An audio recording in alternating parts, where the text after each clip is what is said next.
third-party investors.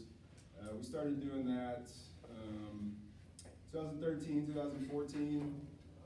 Now we have 8 of those structures and a couple more different separately managed accounts. So in total, our same group of like 14, 15 guys, we manage about $4.5 billion, 4.5 billion of assets.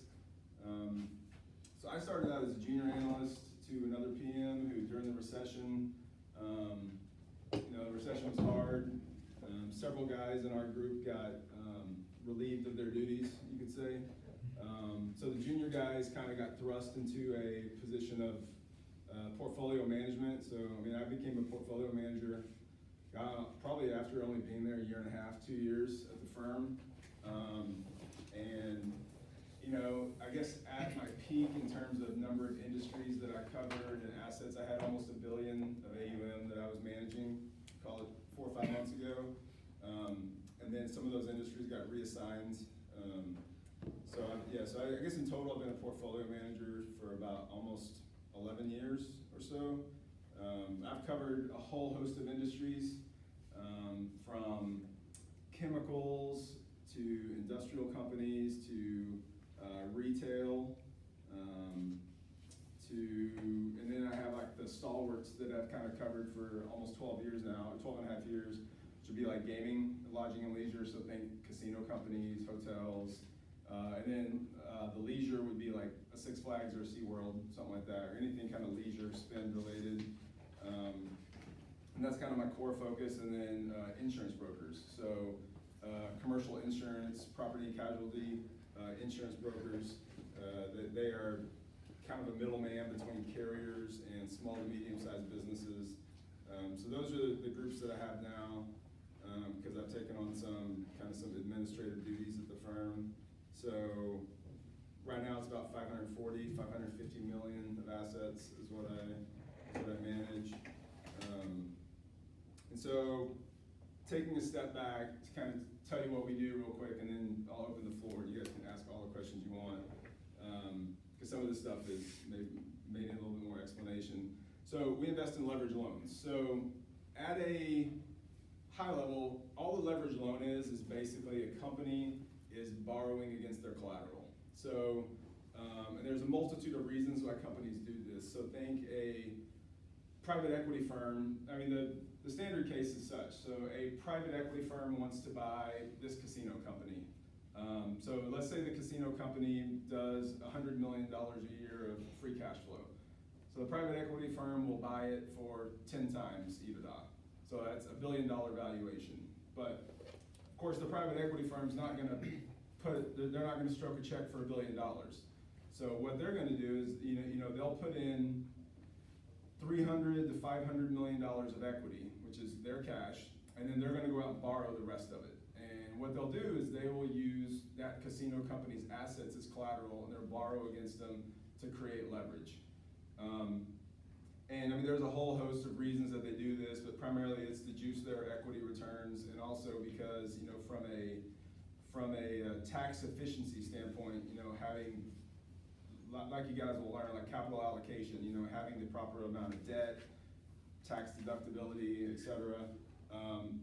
With the goal of you go out and you lever this collateral up, so that's obviously less money that they put in, which juices their return at the end whenever they monetize their investment, which is like take it public, sell it to another private equity firm, or sell it to another casino company. So basically that, call it $700 million of debt that the private equity firm is going to take on to make this acquisition. They'll go to someone like a Credit Suisse or Morgan Stanley or Bank of America, and they will what's called underwrite that debt. So basically they will commit that debt. They'll say, we'll take that debt on. And then it's up to that bank to go out and syndicate it, which syndicated just means that they basically just sell it to institutional investors, whether it be CLO firms like CLO managers like us, or insurance companies, banks, mutual funds, ETF managers. So they'll basically take that debt and they'll sell it, because that gets that risk off of their balance sheet as well. So guys like us, what we do is we buy chunks of that debt. So we buy chunks of that loan, call it anywhere from $5 million to $35 million piece of a loan.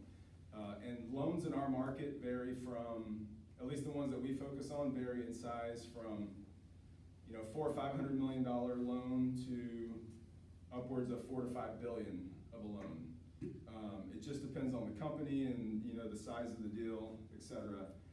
And so we basically, our group has $4.5 billion of assets, which are basically chunks of all these broadly syndicated loans. So we have loans of probably 325 different issuers, 325 different companies amongst all the industry universe. So basically every industry you can think of, we have debt from companies in that universe.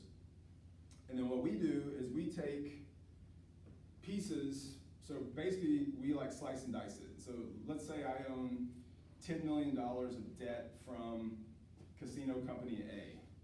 Well, what I'm gonna do is I'm gonna take that $10 million and I'm gonna slice that up into $1 million tranches. I'm gonna take this $1 million, I'm gonna put it in this CLO. This $1 million and put it in that CLO. This $1 million, put it in that CLO. And so basically everything just gets split. Now it doesn't have to. Sometimes we may own 3 million of something and we may just put it all in one structure. We may not slice it up. We may just put it all in one structure. And it just depends on, because each CLO is a little different in what loans you put in there, but basically you're trying to optimize, your returns, your interest rate that you get, and there's all these tests that you have to meet with a structure. So it's not necessarily like 1, 1, 1, 1, 1. It could be like 2, 3, 2, 3, 0, 0, 0, 0, 0, 0 for the rest of the structure. So, and then we basically manage those CLOs, and we're always, the leveraged loan market is very liquid. It's actually a huge market. There's probably 1.2 trillion of leveraged loans outstanding right now that are being traded on a daily basis. And that's just what we call broadly syndicated loans, which are, $400 or $500 million above in size. There's a whole other huge market of what we call middle market loans, which are smaller companies, which has, $150 to $300 million term loans. That's a whole other piece of the market that we don't really play in. So at any time you got like $1.2 trillion of loans outstanding, and there's a very active secondary market. One thing that's different about our market is that it's really specialized in terms of the kind of the documentation and the legal nature of all these loans. Like each loan has a credit agreement between the lenders, us, and the borrower, and those things are like 225 pages long, and there's all this legal framework, and there's all these rules that the borrower has to meet, or else we can like foreclose on them, we can default, we can call a default on the paper. And so it's a very interesting market, but all of our trading is done by word of mouth. So like we don't use like electronic exchanges. So like equities, you can get on E-Trade and you can do this and do that, or there's all these there's all these trading platforms and trading algorithms that firms use now to trade large quantities of equities. If we want to buy $5 million of a loan or sell $5 million of a loan, literally our head trader picks up the phone, calls a guy, and they work out the trade over the phone. Like it's still kind of old school in that regard. So it's really interesting. It's nothing you learn about in school. Like I never even knew what a leveraged loan was. Even really through grad school, we didn't even talk about it that much. A little bit of fixed income. So I had to learn all this kind of when I started. So it's a very different market. It's very interesting, but a lot of the same skill sets that I got in grad school, I use, but a lot of it, like when we get kids in, I say kids, when we get recent grads in to our firm, we're basically starting from scratch and teaching them the business from day one, because it's nothing that they're going to learn in school. In terms of most kids right out of undergrad, when we get them in and we're interviewing them and we're giving them like a technical interview. I mean, talking to them, and you ask them about like free cash flow analysis or this or that. I mean, the time they just have this really glazed over look in their eyes because they don't know what you're talking about. Sometimes they surprise us, but it's all these things that, great, if you're a blank slate, good, we're gonna teach you the business. Because it's really not anything that's in textbooks or anything like that as far as the leveraged loan market. I mean, how many people in here know what a CLO is? Well, we do now. We do now, but before that, or even like heard of a leveraged loan. It's basically, think of it like a mortgage. It's just like a mortgage, except on a much larger scale. Taking a mortgage on a house, except it's on a much larger scale because you're talking in terms of, instead of a $300,000 house, you're talking about a $500 million loan or up to a $5 billion loan. So that's kind of the scale that you're working with here. So generally, like on a daily basis, like I said, I have like 40-ish names that I'm invested in. So I just spend my days between managing that portfolio, which is just watching industry, credit-specific news. How does that impact our portfolio, watching trading levels of all of my loans, to working on new ideas, working on secondary ideas, working on trade ideas, looking at industry-specific stuff. So like I cover casinos, so like almost every state in the US that has casino gaming, they put out like monthly revenue numbers, monthly gaming numbers. So it's like looking at that, looking at how those work with like macroeconomic stuff, whether on a US basis or on a state-by-state basis. And really just kind of thinking holistically about, okay, how does this impact my portfolio? How might this impact my portfolio? Doing a lot of modeling, a lot of Excel modeling for our companies, for the industry, for names that you're not even invested in, that you might want to be invested in the future. A lot of Excel work. But on a day-to-day basis, I'm not performing rocket science. I'm not, literally. It's just this skill set, this skill set, this skill set, and you just kind of have to repeat them. Watch, rinse, repeat, day after day. And that's what the business is, at least for us. That's a simplistic explanation, but any questions so far about anything I said? So about how many hours a week do you work on this? A lot less than I used to. When I was a junior analyst, I probably came in every day about 6:30, because we have a 7:30 a.m. morning meeting where we kind of go over, anything that's happened overnight or after the market closed the previous day, news that affects our credits, our industries. I probably worked from like 6:30 to 7 consistently. And sometimes on Saturdays I'd go in and catch up on email, or Sundays.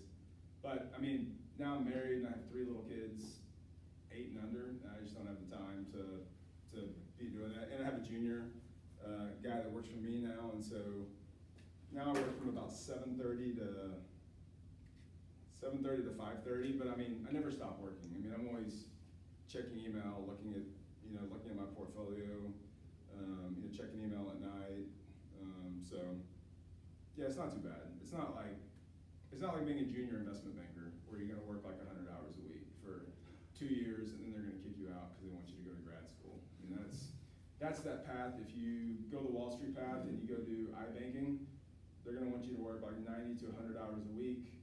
Like you go to New York or San Francisco or something and do, and then at 2 years, basically they're like, okay, you need to go to grad school or go do something else. And so that's what most people do. They put in the hours, and they go to grad school, and after that, you go to the next step.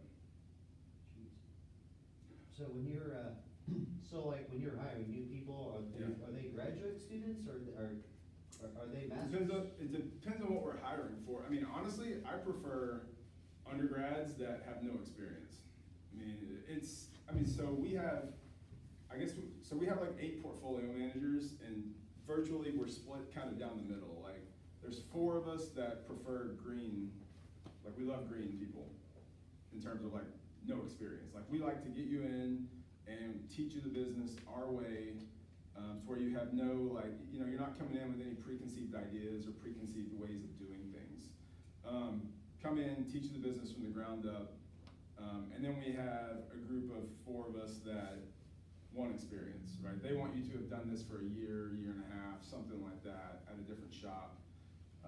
And so there's kind of a divide there in terms of what we're actually looking for. And there, I think you're gonna find, that's pretty consistent no matter where you go. Now one thing that we all agree on is that there's probably like, and this could be probably pertinent to you guys, there's probably like 4 or 5 traits that we look for. And if you don't have those traits, then you don't make it past the first round of interviews, regardless. So I actually wrote down a couple of these because I was like, this would probably come up. So number 1 is, my biggest thing is attention to detail.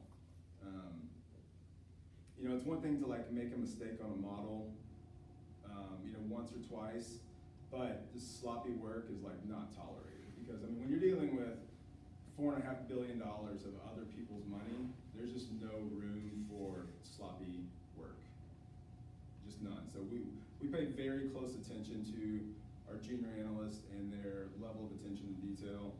At a high level, you just have to be a curious person. Like you have to want to learn. You have to be curious as to, like, I know this management team said this on the call, but why? Or how does that work? Or I don't understand this business model, so I'm gonna spend time after work or at home, or I'm gonna stay late and I'm gonna try to find out why this works or how they make money.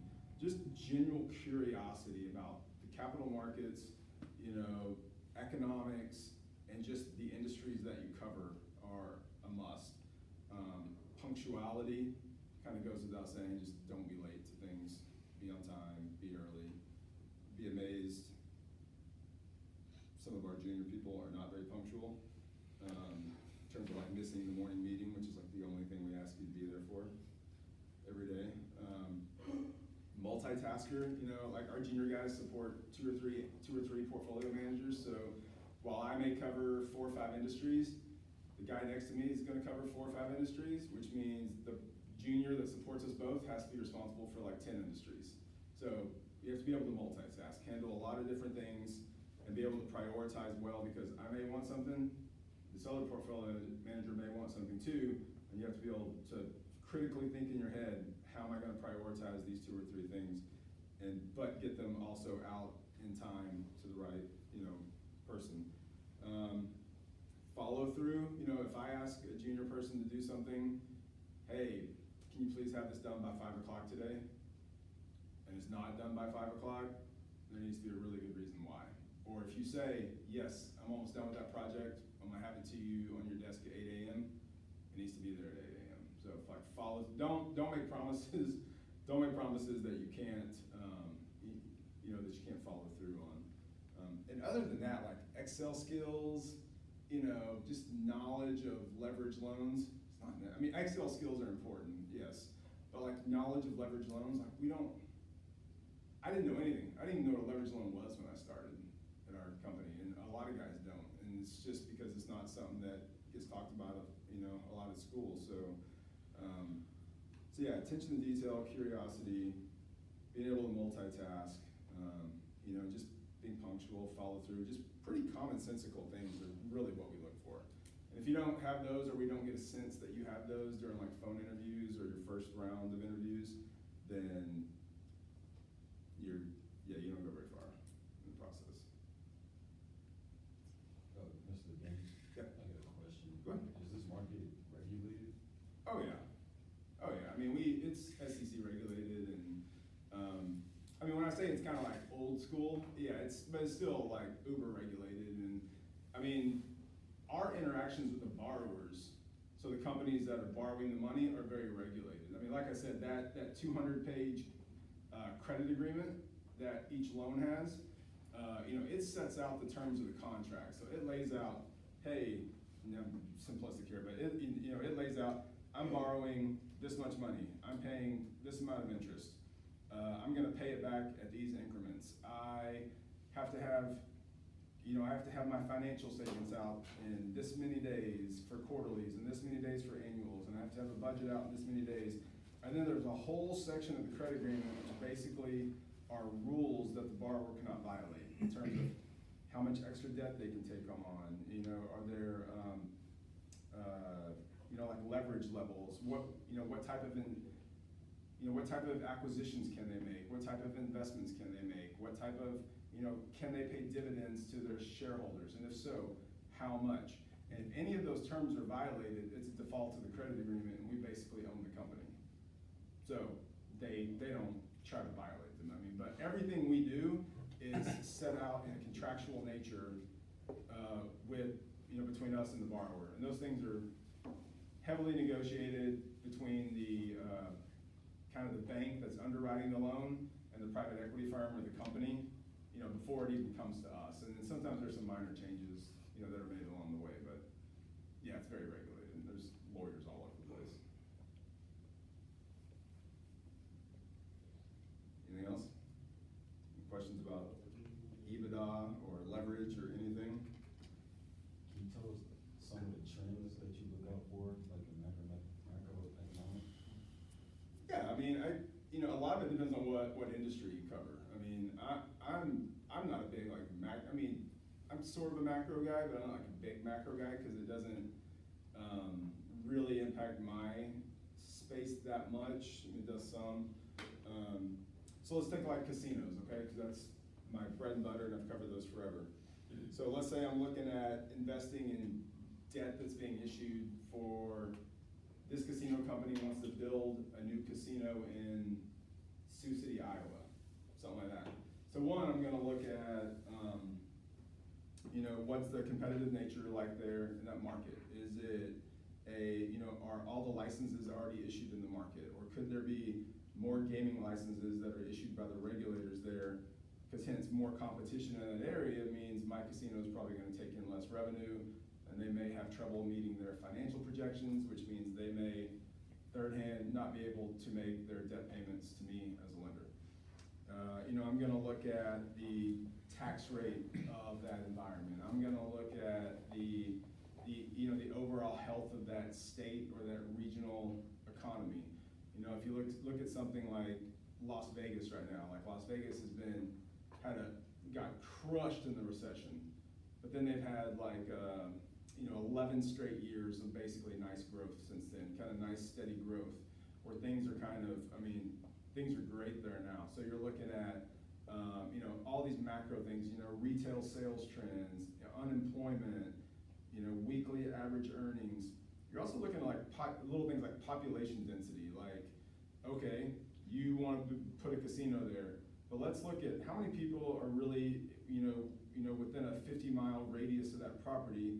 Of those, what's the propensity to gamble of those, 1 million people, and at an average spend of such and such, based on what all these other casinos do in the state, are they gonna generate enough money to actually pay back the debt? So that's something like that. You're looking at very local and regional type specific things. If you look at a different industry, which I don't cover, which would be guys that are in industrial manufacturing or something like that. A lot of that's just GDP. It's is it a GDP business? Is the economy growing? Is the economy in recession? What are import exports like? What are their cost of goods sold? Are they overly exposed to certain types of raw materials that will impact their margins? So that's at a high level, but seriously, a lot of it is very industry specific. Because what I may look for when I cover insurance brokers has nothing to do with what the guy next to me is looking at when he covers, aerospace and defense or retail.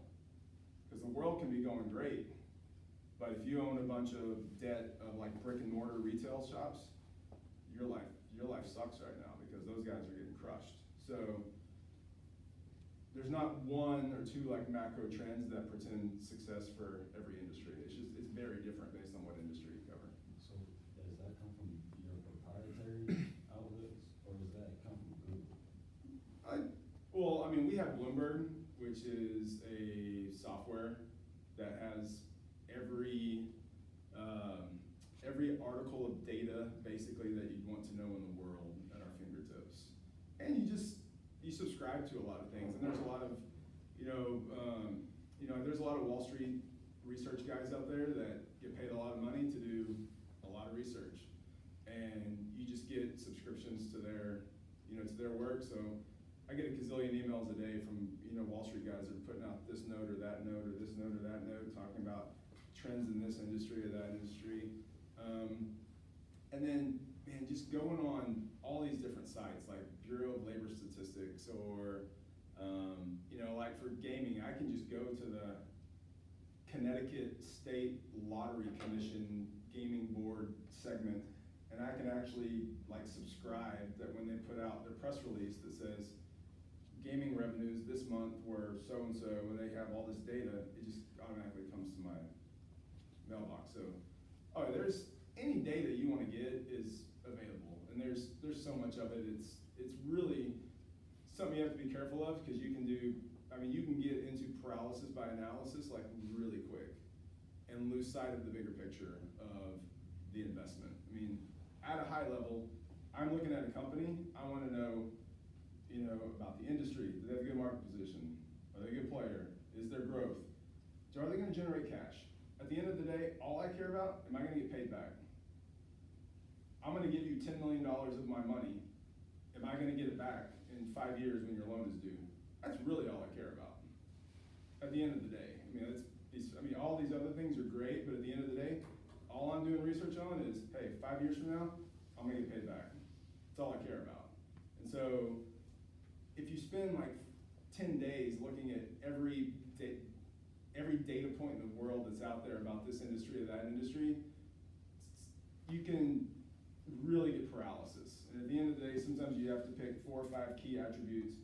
You have to look at those, you have to focus on those, and you just make the best informed decision that you can before you say yes or no to a deal. When you do so, do you talk to your other partners, or is it just like you yourself and the company, whether you decide to take it on or not? So we have 2 guys that kind of run our group, I don't have like trading authority. Like I can't walk up to my head trader and be like, I want you to buy 5 of this and sell 4 of that. Trust me, I wish I had that authority. I'd trade a lot more, but I don't. So yeah, anytime we want to sell or buy, it's a collective decision-making process between the portfolio manager, the head trader, who's going to tell us based on his market knowledge of where can he buy or sell that specific loan at right now. Like what counterparty, what price. Some loans are small that and they don't have a lot of liquidity. So like even for us to sell 5 or 10 million of it, it may take 2 or 3 days. But some loans are really big and really liquid. I could go out and sell 50 million of it in one trade. One phone call, it's gone like that. So really, it's a approach where all of us kind of get together. We talk about why we want to buy, why we want to sell. If it's a new name, like we're trying to buy a whole new name, there's a whole like credit committee process that we go through. If it's a name that we already own, and it's really just like a quick huddle in an office, and we just kind of talk it out, and we reach a decision. So you are like 14 people, or 14 members, or 14 portfolio managers, and there's one head trader, or? Kind of, yeah. So we have 8 portfolio managers. We have 4 junior guys that are kind of split. So 2 portfolio managers share a junior. And then we have 2 guys that run our whole group that kind of are, their number one thing is they manage our CLOs, but they're also involved with, getting equity investors for our new CLOs and handling, investor calls and dealing with all the legal side of the business. And they also manage some of our trading ideas. They have like ultimate veto power, basically, on everything that we do. And then we have a head trader who is the guy who basically, he's our go-between between us and Wall Street. So whether he knows all the counterparties and he has those relationships, and so he does the trading. Because if I call up our trader from JP Morgan, she's gonna be like, why are you calling me? Because I don't have that relationship with her, and I don't have that authority to do the trading. He does. So he's really the one that does all the trading for us. Our job is to know our credits, know our industries, and make buy and sell recommendations. That's what we do on a daily basis.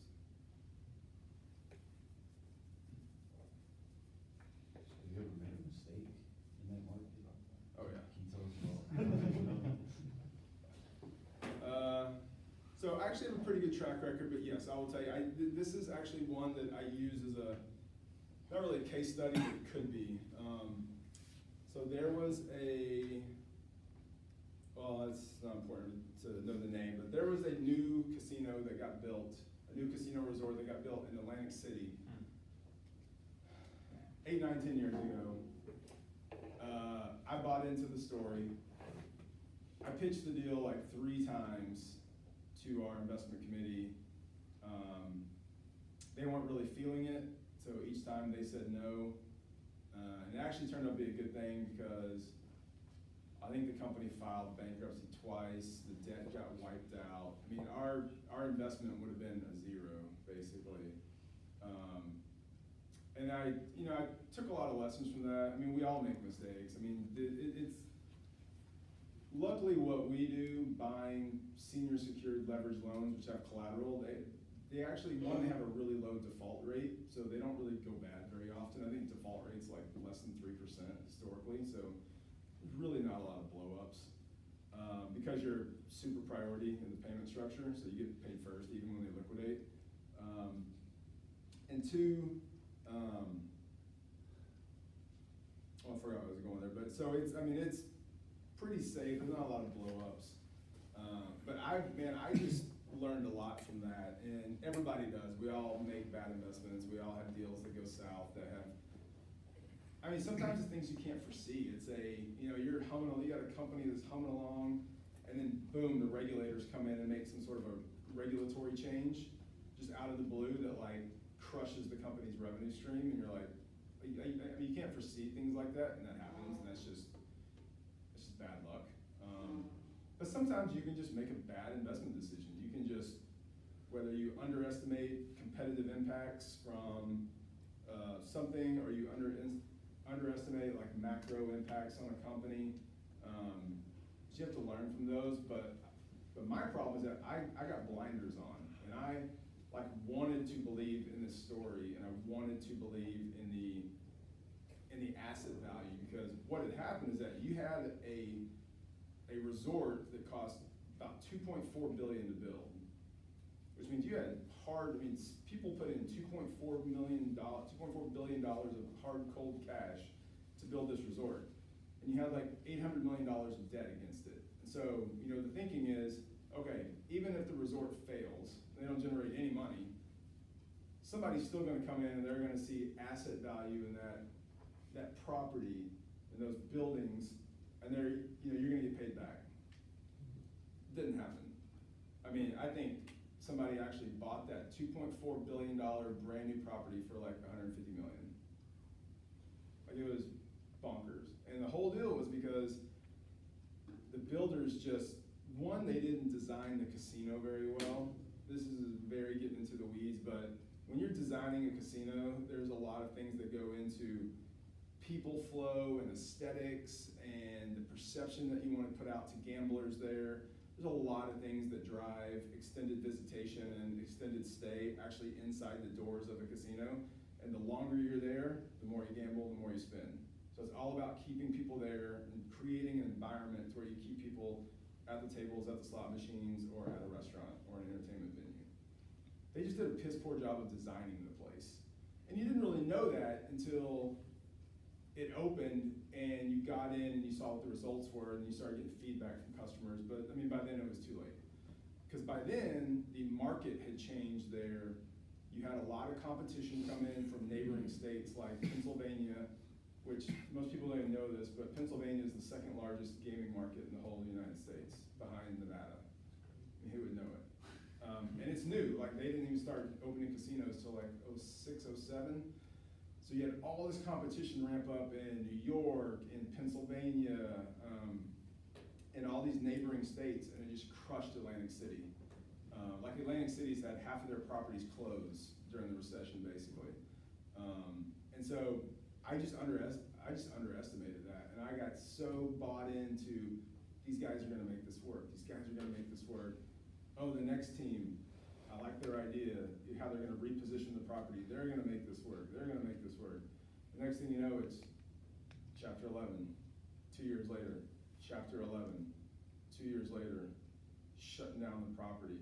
So literally, some guy, some like real estate developer from Colorado ended up buying that property a year or two ago for nothing. I mean, like I said, like $100 million, $75 million, I mean, something ridiculous. And he's now running it, and it's doing okay, but that's because the macro economy's come back a lot, and there's been so much, and he had 5 or 6 other casinos closed in the market, so there's just enough demand there to meet a little bit of extra supply, but, I just underestimated all those things, and I kind of dug my heels in after a while, and didn't really want to see the true picture of what was going on. But yeah, and my boss brings it up all the time, so. He will never let me forget that I pitched that deal like 3 times. He said no 3 times, so. It happens. It happens to everyone. It's just like anything. It's just like, I make mistakes all the time, and everybody does. And it's just like when I was playing golf. You know, Coach Cornette would always, you know, he was very big about that. I mean, once you've done it, like once you've made the mistake, so like, okay, if I go make an investment today, and I, you know, underestimated something or had a wrong thesis about this or that, and let's say I come in, you know, they have a really bad earnings report, and let's say the loan goes from 100%, which is like 100 cents on the dollar, to like 95 cents on the dollar. I mean, the wisdom is you just punt it. You sell, take your losses, you live to fight another day. Because a lot of times what happens is that you get dug into your perception, you get dug into your own thought process, and you're not able to see clearly what's really going on with that investment. The next thing you know, you look up 2, 3, 4 quarters from now, and that same loan that you could have sold at 95 cents on the dollar is 75 cents on the dollar. And then you really look like a schmuck. And that's when you really start to hurt your equity returns, and your investors start calling you up and being like, why do you guys own this? And then you have to try to explain to them why you didn't sell at 95 and why you still hold it at 75. So. Are the investors in the company you work at, are they private equity investors? So CLOs have lots of different investors, and I won't get into how, like, there's a whole waterfall of how CLOs issue debt and all that. It's pretty complex, but the people that basically invest in our CLOs are a mix of insurance companies, or I'll just say CLOs in general. Insurance companies, banks, and high net worth individuals are basically, now when you get up to the super safe stuff, you know, a lot of insurance companies, a lot of Japanese insurance companies and Japanese banks. Japanese banks and insurance companies are actually by far the largest holder of CLO debt in the world, because obviously they have an economy where they can't earn any yield anywhere, right? And they also have insurance companies like CLO paper, because a CLO could have a 10, 11, 12, sometimes longer, you know, lifespan, depending on if you refi it and reset it, et cetera, you know. So it has a very long lifespan. And so what insurance companies like to do is they like to invest in assets that match their liabilities. It's called duration matching. So insurance companies have long-term liabilities, so they invest in long-term assets to kind of match it out over a time frame. So they know that they're gonna have, you know, their actuarial estimates say, I'm gonna pay out, you know, all, you know, this amount of money 5, 6, 7, 8, all the way up to like 30, 40, 50, 60 years from now. So they try and invest in things that match those cash flows. So it kind of evens out. So insurance companies are a big holder of our debt. And Japan, especially on the Japanese side, they're huge. I mean, they own trillions of CLO debt.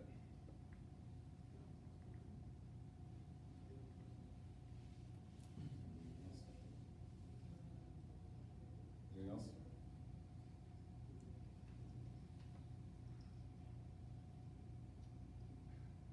It's really not that complicated, sorry. I'm not trying to stress you out. It's not that bad.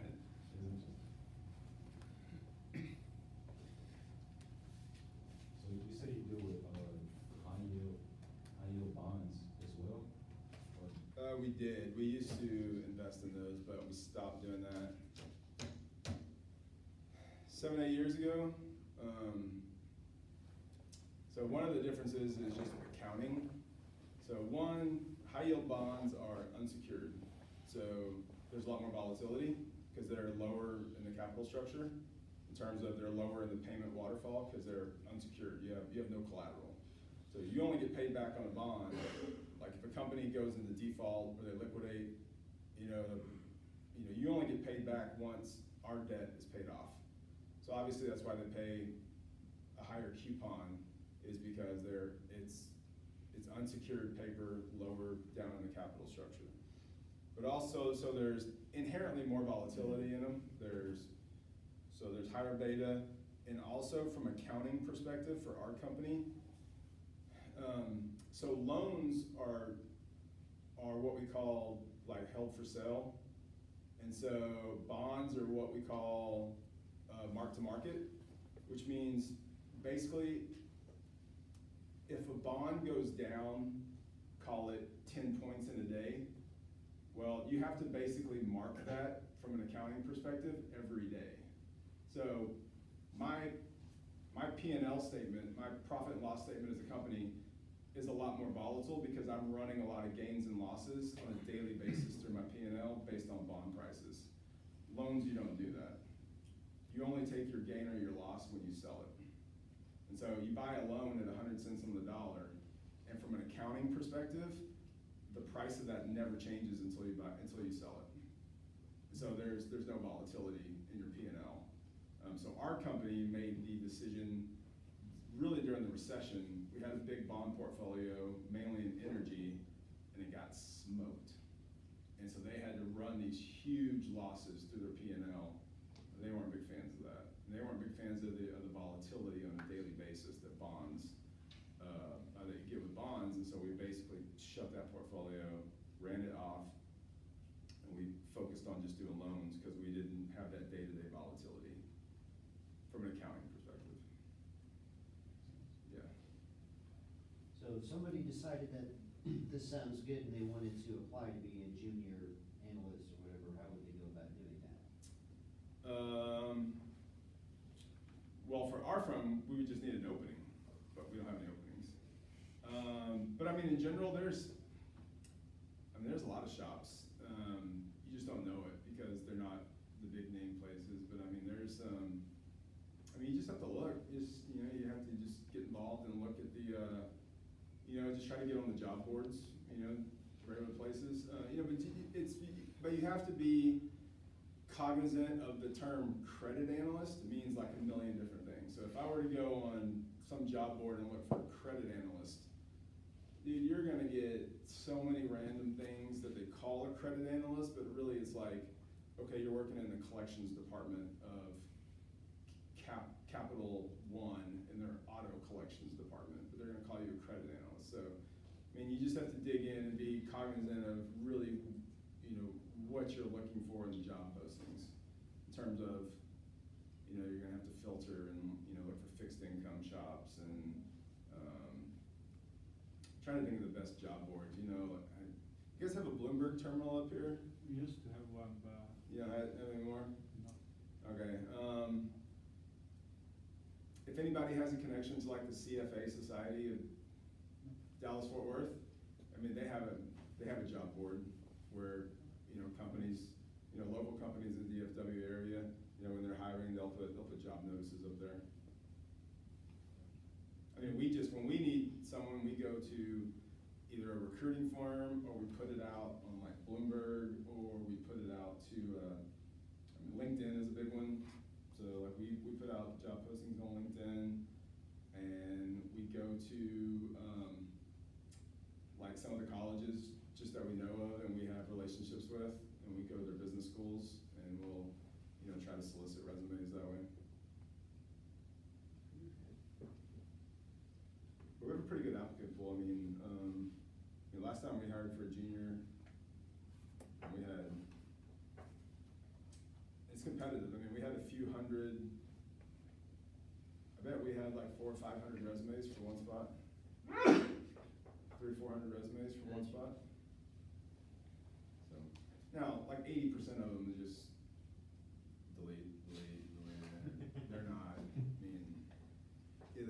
the skill set, or it's people that are just like robo applying, they're not really reading you get a lot of that, so. I mean, so you end up, of the 400 resumes you get from one spot, you really dig into 60 to 75, and then you scale it down to 15 to 20, and then you start doing your phone interviews at that point. So, that's kind of how it works.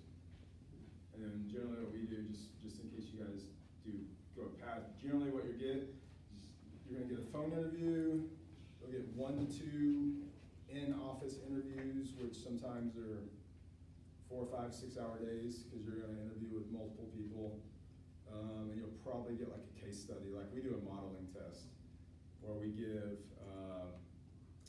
we basically send a link to a, like investor relations side of a public company, and we send one of our blank models, and we give them 24 hours to model the company out. It's kind of what we do, and then we score that, and that's just part of our process as to who comes in for a final interview. It's based on how you did on the modeling. So, practice your Excel, Sandy. We are doing that. We are part of the CFA Research Challenging Team. Oh, good. Yeah, every year now.